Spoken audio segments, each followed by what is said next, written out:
और किस किस की डिमांड हुई है रेजिग्नेशन की? अमित शाह की, नितिन गडकरी की, निर्मला सीतारामन। अब ये रुकने वाले नहीं है। बस एक ही चीज मैं इनसे कहूंगा कि मोदी की रेजिग्नेशन की डिमांड मत कर लेना, क्योंकि वो नेक्स्ट आने वाले योगी हैं। तो थोड़ा ध्यान से रहना भैया। अब देखिए ना, वो भाई ट्विटर पर भी ये चीज तो बड़ी चल गई है। तो जब एक चीज लिखी गई या आनंद के धर्मेंद्र प्रधान का इस्तीफा, तो वो ये कह रहे हैं कि अब लिखिए ना रूबिका लियाकत, मोदी सरकार का मास्टर स्ट्रोक है। तो क्या ये मोदी सरकार का मास्टर स्ट्रोक है कि ये प्रेशर में आकर ये काम किया है? ये एक डिजास्टर स्ट्रोक है ये। क्योंकि बिल्कुल प्रेशर में आके काम किया है। जिनकी इनको सुनना चाहिए था उनको इन्होंने सुना नहीं।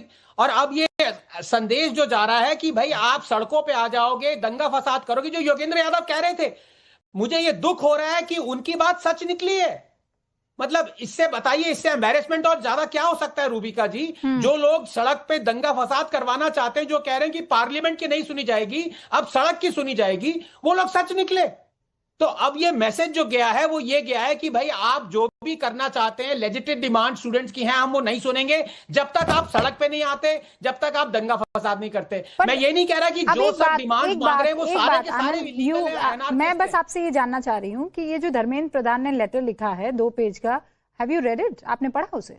हाँ, मैंने पढ़ा है ट्विटर पे। ठीक है, अब उसमें धर्मेंद्र प्रधान 2 जगह इस बात का जिक्र कर रहे हैं कि परंतु इस दौरान भी कई छात्रों को गुमराह करने के लिए जिम्मेदार पदों पर बैठे व्यक्तियों ने बाधा डालने की कोशिश की, जिससे मन अत्यंत व्यतीत हुआ है।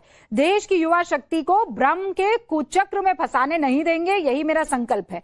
फिर कह रहे हैं जंतर मंतर पर और देश में जो स्थिति बनी है, इस स्थिति का राष्ट्र विरोधी ताकतें लाभ ना उठा ले, देश की एकता बनी रहे, भारत में एक भी विद्यार्थी का भविष्य कानूनी पेचीदगियों में ना उलझे, इसीलिए अब ये मैं त्याग पत्र पीएम को सौंपने जा रहा हूं। मतलब क्या ये इंटेल आने के बाद के हालात बड़े खराब हो गए हैं, ये फैसला लिया गया कि भैया नहीं लोगे तो दूसरे जो है घर के बाहर के, वो घर तोड़ने पर आमदा हो जाएंगे? नहीं, पर देखिए रूबिका जी, अगर आपको याद हो कि 6 साल पहले एग्जैक्टली इसी तरह की लैंग्वेज में ढक के बताया गया था कि हम फार्म लॉज वापस क्यों ले रहे हैं। मैंने देश के हित में फार्म लॉज लाया था और किसानों के हित में वापस ले रहा हूं। कोई रीजनिंग नहीं दी। जो प्रोमिसेस किए थे कि किसानों की इनकम डबल आय डबल होगी, वो सब होगा, प्रॉस्पेरिटी आएगी, सडनली आपने वो हटा दिए, जो कि गलत काम था। लेकिन आपने कोई रीजन नहीं दिया। और वो उसके बाद फिर वो मास्टर स्ट्रोक का चला कि देखो खालिस्तानी एलिमेंट्स ना आ जाएं, ये ना आ जाए, वो ना आ जाए। अच्छा, आप ये बोल रहे हैं स्क्रिप्ट पुरानी है? हाँ रोहन गुप्ता जी, स्क्रिप्ट पुरानी है, बहुत देर कर दी गुप्ता जी, आते आते इस्तीफा लेते लेते। रूबिका जी, आज बहुत महत्वपूर्ण डिबेट है और देश की जनता के सामने आज मुझे अपने व्यू प्रेजेंट करते हुए अच्छा लग रहा है। मैं उसका कारण बता रहा हूँ। आप काफी समय से रूबिका जी डिबेट कर रही हैं, लोकतंत्र की भारत में हत्या हो गई, किसी की आवाज नहीं सुनाई देती, एजेंसीज की आवाज चल रही है, कोई अपनी बात नहीं कर सकता है। आज विपक्ष की विफलता के परखच्चे उड़ गए। क्यों? ये मोदी सरकार थी जिसने लोकतांत्रिक तरीके से छात्रों को जंतर मंतर पे 21 दिन तक जो भी उन्होंने अनशन किया, पूरी फ्रीडम से अनशन कर पाए। हमको कांग्रेस की सरकार याद है जब अन्ना हजारे के साथ क्या हुआ था। ये मोदी सरकार है कि सोनम वांगचुक जी को रिस्पेक्ट से हॉस्पिटल ले जाया गया, उनकी ट्रीटमेंट की गई, उनकी जान पे खतरा नहीं आने दी गया। ये मोदी सरकार है कि जब सोमवार को संसद की तरफ छात्रों के मार्च की बात आई, तब भी शांतिपूर्ण तरीके से दोपहर तक सिचुएशन को संभाला गया। उसके बाद जो ये राजद तत्व, जो विपक्ष, जो फूटी हुई कारतूस हम बोलते हैं, जो बंदूक फूट चुकी है, उन लोगों ने जिस प्रकार से इस विपक्ष तो यहाँ पर रोहन गुप्ता जी, विपक्ष अभी आया ही नहीं, अभी तो सीजेपी खेल रहे हैं, अभी तो विपक्ष आया ही नहीं है। ये जो बात आपको याद है, योगेंद्र यादव याद है ना, वो क्या कह रहे थे कि अब लोकतंत्र में संसद से नहीं सड़कों से चलेगी। ये क्या वही होता हुआ नहीं दिख रहा है? वही बात आनंद रंगनाथन कह रहे हैं। भाई ये फैसला आप पहले ले लेते तो आज ये बात कोई नहीं कह पाता ना कि सड़क से फैसले होंगे। हम प्रेशर डालेंगे। जो बिल्कुल नहीं रूबिका जी, बात किसी एक व्यक्ति के इस्तीफे की नहीं थी, बात जिम्मेदारी की थी। जिम्मेदारी तो पूरी सरकार ने ली है। जब देश के प्रधानमंत्री इस मामले में इन्वॉल्व है तो एक व्यक्ति की बात कहां से हम करते हैं? हम तो पूरी सिस्टम की बात कर रहे हैं। रूबिका जी, मुझे खाली 30 सेकंड दे दीजिए। अच्छा, बस पहले ये बता दीजिए इतनी देर क्यों?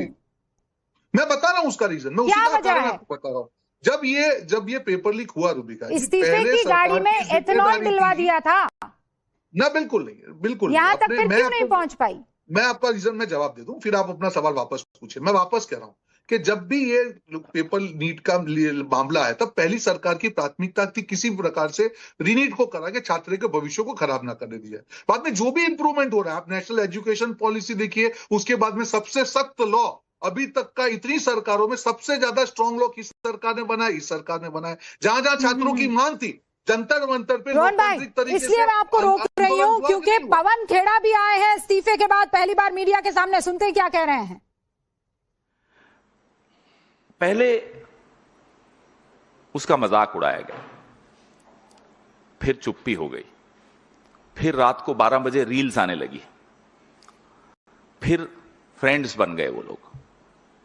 लेकिन घमंड टूटते हुए हमने रोज देखा, एक एक करके, एक एक करके, एक एक करके, और आज उसकी परिणति ये हुई कि धर्मेंद्र प्रधान को नौकरी से बाहर निकाल दिया गया। लेकिन जैसा कि मैंने आपको कहा, आज राहुल जी ने बहुत महत्वपूर्ण बात, बहुत तरीके से एक बात रखी कि नरेंद्र मोदी अतीत हैं, लड़ाई भविष्य की हो रही है। Narendra Modi is the past, we are fighting for the future of this country.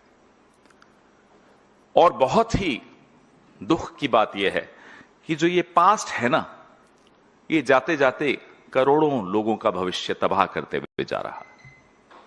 और मैं इसलिए कह रहा हूं कि ये जा रहा है क्योंकि जाने की आवाज सुनाई दे रही है। This is the beginning of the end. Priyanka ji ने भी एक वीडियो निकाला, उसमें बहुत खूबसूरती से ये बात कही, this is the beginning of the and. आपने तो फ्रेंड्स कह दिया रात को 12 बजे की रील में, लेकिन इस देश के छात्र, इस देश के नौजवान मोदी जी आपको अपना फ्रेंड नहीं मानते। You have not earned their friendship, they do not treat you as a friend. अगर आप फ्रेंड होते तो यूं लाठियां और गोलियां इन बच्चों पर नहीं बरसाते। अगर आप फ्रेंड होते, कल आपने देखा यहीं 10 जनपद के बाहर एक नौजवान को राहुल जी के साथ खड़ा था, उसको पैलेट गन्स के पूरे निशान आपने उसके शरीर पर देखे। अगर आप फ्रेंड होते तो ये पैलेट गन्स नहीं चलाते। और अगर फ्रेंड होते तो प्रधान को इतने दिन तक बर्दाश्त नहीं करते, तुरंत बाहर का रास्ता दिखाते, पार्लियामेंट चलने देते, वहां चर्चा होती, एक पॉजिटिव चर्चा होती। You are not a friend of the youth of this country. आप भले कितना ही बोल दें, आप हैं नहीं। पहले जो हमारी डिमांड्स थी, देश के नौजवानों की डिमांड्स थी, राहुल जी ने उन डिमांड्स को हर मंच पर रखा। वो डिमांड्स में से एक आज पूरी हुई है कि वो सिंबल चला गया, वो प्रतीक चला गया। लेकिन जो 20 जुलाई को हिंसा हुई, उस हिंसा की जिम्मेदारी तय करना आवश्यक है। Accountability has to be fixed for the violence that was unleashed on the youth of our country on the 20th of July. प्रधानमंत्री जो कि अब आगे बढ़ बढ़ के अपनी दोस्ती, और मैं तो बड़ा हैरान हुआ आज देखकर। तो भाई अब ये क्रेडिट वाली होड़ तो आएगी, ये तो यहां साफ दिखाई दे रहा है। ये कहा जा रहा है कि ये जीत है, पर ये तो हमारे राहुल गांधी की जीत है। राहुल गांधी जी ने डिमांड की थी, अब हमारी ये वाली डिमांड भी है। ये बहुत शानदार है। नितिन नबीन ने भी इस वक्त एक पोस्ट किया है, जरा आपको वो पोस्ट से रूबरू करवा देती हूँ। नितिन नबीन यानी भारतीय जनता पार्टी के राष्ट्रीय अध्यक्ष ये कहते हैं, एज बात हो गई, रखो बात बात की। वो लिखते हैं, as union education minister Shri Dharmendra Pradhan ji played a pivotal role in reforming India's education landscape. यानी वो तारीफ कर रहे हैं नितिन नबीन की, और वो ये कह रहे हैं कि मैं अब आपको अपनी शुभकामनाएं देता हूं, आपने बहुत अच्छे काम और बहुत कुछ मजबूत डिसीजन लिए हैं। बहरहाल लौटकर अब जरा इस मसले पर आ जाते हैं। पंकज जी, ये तो पवन खेड़ा जी तो कह रहे हैं कि ये राहुल गांधी जी की वजह से हुआ है, तो सीजेपी बेकार ही वहां अनशन कर रही 2.5 दिन का, और वहां बैठी हुई थी। सब काम राहुल जी ने कर ही दिया था। तो ये देश के सकल विद्यार्थी समुदाय की, जो हमारे नौजवान हैं, युवा हैं, उनके सामूहिक जज्बे मतलब की उस जीत। युवा में राहुल जी भी ऐड हो रहे हैं कि नहीं? पूरी बात सुन लीजिए। ये किसी अभिजित टिपके की किसी सोनम वांगचुक की जीत नहीं है। इसको राहुल गांधी की या विपक्ष की जीत समझना भी भूल होगा। भूल होगी। ये ठीक है कि राहुल जी ने, कांग्रेस ने, समूचे विपक्ष ने, जो हमारे युवा हैं उनकी आवाज को संसद में बुलंद किया, संसद परिसर में और उसके बाहर सड़कों पे वो युवाओं के पक्ष में पूरी मजबूती के साथ डटे रहे, खड़े रहे। इससे सरकार पे ऐसा दबाव बना कि उसको पीछे हटना पड़ा। मगर ये जो जीत है, ये देश की समूची तरुणाई की जीत है, किसी सीजेपी की, किसी कांग्रेस की, किसी केजरीवाल की, किसी की जीत नहीं है। एक बात और, लेकिन ये प्रधानमंत्री नरेंद्र भाई मोदी की व्यक्तिगत हार है। व्यक्तिगत हार प्रधानमंत्री नरेंद्र भाई मोदी की ये है। जो हुआ है अच्छा हुआ है। जाहिर है कि इसके सकारात्मक नतीजे निकलेंगे और निकलने चाहिए। लेकिन अब ये जो आलाप शुरू कर दिया है आराधक मंडली ने कि देखिए हमारे प्रधानमंत्री जी कितने संवेदनशील हैं, देखिए किस तरह वो एनसी से पूरी तरह कनेक्टेड हैं, युवाओं के हितैषी हैं। नरेंद्र भाई ने इसलिए ये फैसला लिया है। नरेंद्र भाई ने ये फैसला, रूबिका जी, इसलिए नहीं लिया है। ये फैसला उनको अपने अहंकार के बावजूद, अपनी संवेदनहीनता के बावजूद, जो उनकी उदासीनता है हर चीज के प्रति, पता नहीं ये जो आप लोग इतना एक्साइटेड दिख रहे हैं इन सारी चीजों को, जो बड़े बड़े डायलॉग पंकज जी आप लोग सब मार रहे हैं, बड़े बड़े डायलॉग कि ये इसकी जीत है, उसकी जीत है। आई अंडरस्टैंड, क्योंकि आपने वो करवा दिया जो आज से पहले तक नहीं था। पर मैं ये कह रही हूँ, ये आप कौन है? आपने करवा दिया, किस आपने करवा दिया? आपने करवा दिया कि वो सीजेपी ने करवा दिया कि आपने करवा दिया? मतलब कौन इसके, या फिर समाजवादी पार्टी ने करवा दिया? आप कह रहे हो ये कलेक्टिव क्रेडिट हम लेंगे, लेकिन क्या वाकई मैं अजीज भाई आपके पास आऊं उससे पहले रोहन गुप्ता शायद कुछ कहना चाह रहे हैं। हाँ रोहन जी, अहंकार की हार है ये कहा कि ये देखिए वापस बोल रहा हूँ रूबिका जी, मेरी बात आधी रह गई। हाँ। जब हमारी बात चल रही थी तब लोकतंत्र की हार की दुहाई देने वालों के मुंह पर एक करारा तमाचा है। जंतर मंतर पे स्टूडेंट पे किसने किया? वहां पे आंदोलन छात्रों ने किया। आज पंकज जी कह रहे हैं कि नहीं क्रेडिट तो उनकी है ही नहीं, उसमें भी भाग बटाई हो गई। तो 22, 23 दिन, 25 दिन तक जब छात्र बैठे हुए थे तब तो कांग्रेस का कोई भी नेता वहां पे नहीं गया। आप दोनों हमारे साथ कैमरे से नहीं जुड़े हुए ना, तो एक दूसरे के ऊपर बोलेंगे तो सुनाई नहीं देगा। पंकज जी, हाँ, मैं आपको 20 सेकंड का रिबटल का मौका दूंगी। इसमें बौखलाहट की बात, पंकज जी रुकिए ना, आवाज कट रही है, फिर फायदा क्या? कुछ समझ में, तर्क ही किसी के समझ में नहीं आएंगे ना। ये जो इन्होंने कहा उसके बाद आप ठीक कर दीजिएगा, दुरुस्त कर दीजिएगा। 20 सेकंड देती हूँ मैं। हाँ रोहन गुप्ता, बात सिंपल इतनी है, जो भाग बटाई की बात है, मैंने कहा लोकतंत्र की जीत है। आज छात्रों को लगा, छात्रों की डिमांड थी, सरकार को लगा कि हमको पूरी सिस्टम को करेक्ट करना है। दोनों में डिफरेंस हो सकता है। सरकार ने संवेदनशील तरीके से इस मुद्दे पे किया। आज जो क्रेडिट भाग बटाई लेने आ गए, जब पंकज जी ने कहा कि नहीं ये तो छात्रों की नहीं, ये किसी एक की जीत नहीं, कलेक्टिव जीत है। आप एक बात समझिए, ये क्रेडिट का तो चलिए बाद में ये लोग मसला आपस में डील कर देंगे, ये तो कोई नई चीज नहीं है, पहले भी होती रही है। ये जो आपने दूसरा शब्द सुना था ना कि ये अहंकार की हार है, वो कह रहे हैं कि ये पर्सनल तौर पर पीएम मोदी की हार है। आप इस पर जवाब दीजिए इनको। मैं बिल्कुल जवाब दूंगा।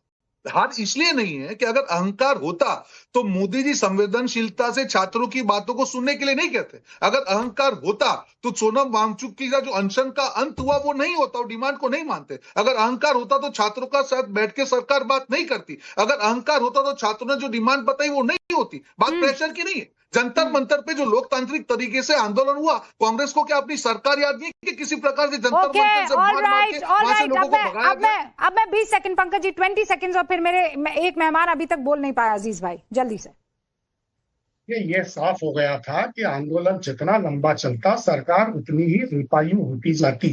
इसलिए जो अपनी सरकार है उसकी तत्काल विदाई ना हो जाए, उसको बचाने के लिए प्रधानमंत्री जी को यह फैसला करना पड़ा। और एक बात इसमें रही, 20 जुलाई तक अड़े रहे। हाँ। लेकिन 20 जुलाई को जब दिल्ली पुलिस की निर्ममता के दृश्य सामने आए तो राष्ट्रीय स्वयंसेवक संघ के प्रमुख मोहन भागवत जी ने बहुत कड़ा रुख अख्तियार कर लिया। और जो रात को 12 बजे वीडियो बनाना पड़ा, संदेश जारी करना पड़ा। पंकज जी, एक तो आपकी ये जो अजीब अजीब थियरी आती है ना, पहले आप कहते हैं कि आरएसएस की सुनते नहीं है पीएम, की सूचना आप कहते हैं आरएसएस और पीएम जो है एक दूसरे से किसी तरह का कोई संवाद अभी नहीं हो रहा है, फिर अचानक कह रहे हैं आरएसएस गुस्सा हुआ और पीएम साहब ने उसके बाद क्या किया, वो एक सेल्फी वाली क्या जो नया तरीका है उस पे इंस्टा पर आने का, वो उन्होंने कर दिया। एक तो जारी हुआ, सुनिए, जब टहनी ने इस्तीफा नहीं दिया तो आपने कहा ये सरकार देखिए अब ये खत्म होगी ये सरकार। फिर आज की तारीख में जब धर्मेंद्र प्रधान इस्तीफा दे रहा है, उस बीच में कितना पानी बह गया गंगा में, तब भी आप यही कहते रहे। अब आप कह रहे हैं आज भी काउंटडाउन शुरू हो गया। एक तो डिसाइड कर लीजिए काउंटडाउन जो है असल में कब शुरू होगा। आज शुरू हो गया काउंटडाउन?